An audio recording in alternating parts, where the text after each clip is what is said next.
တော့ညာကြောင်ထပ်ပြီးထုတ်ပေးတာလေလင်းမြမို့ပြန်လိုက်ဆဲတာ ISP တင်မယ်စောပိုင်းမှာပြန်မဲ့တင်းကိုတကူစပြီးတော့ခွင့်ပြုပေးထားခဲ့ရတယ်ဆိုပေမဲ့လည်းကျွန်တော်တို့အချက်လက်တွေပြန်ကြည့်ရင်ခြေစပွဲနှစ်ပွဲမှာနှစ်ပွဲစတိုက်တင်ကူရရှိအောင်စွမ်းဆောင်နိုင်ခဲ့တဲ့ကစားသမား ISP တင်ပါမှာ၄ဦးထိရှိနေကြတာဖြစ်ပါတယ်ဒီကစားသမား၄ဦးကဒီနေ့ပွဲမှာထပ်ပြီးတော့ဂိုးပေါက်ထပ်တွေ့မလားစောင့်ကြည့်ရမှာဖြစ်ပါတယ်ဒီနေ့ပွဲစဉ်အနိုင်ရရှိမယ်ဆိုရင်တိုက်ရိုက်ခြေစပွဲအောင်မှာဖြစ်ပေမဲ့လည်းအရင်နေခဲ့မယ်ဆိုရင်တော့ကိုများပြက်ပြီးတော့အရင်မနေမှုတော့လိုအပ်နေကြတာဖြစ်ပါတယ်ဒါမှပဲအကောင်းဆုံးဒုတိယဆိုတဲ့ညှို့လင်းချက်တစ်ခုကတော့ရှိနေခဲ့မှာဖြစ်ပါတယ်ချိန်မှာလည်းစကာလီယန်လကူနာပဲပြန်ထိန်းထားတယ်ချက်လဲထားတယ်ခံစင်းနဲ့ပဲပြန်တွေ့ထားတယ်ဗျဒီနေ့ ISP တဲ့ကစားသမားတွေဖြစ်တဲ့လင်းမြင့်မှုဖြူဝင်း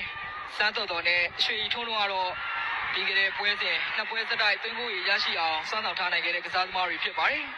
လက်ရှိအသင်းရဲ့လူစင်းမှာပေါင်လာခဲ့တဲ့လင်းမြင့်မို့ကပြီးခဲ့တဲ့ပွဲစဉ်နှစ်ပွဲမှာတွင်ကို3ဂိုးထိရရှိအောင်စွမ်းဆောင်နိုင်ခဲ့လို့ခြားသောသားမဖြစ်တဲ့ဖြူဝင်းကလည်းတွင်ကို3ဂိုးထိရရှိအောင်စွမ်းဆောင်နိုင်ခဲ့တာဖြစ်ပါတယ်ဒီအေးရတော့မှားပေးလာပြီလက်ပေပြီစမ်းတော်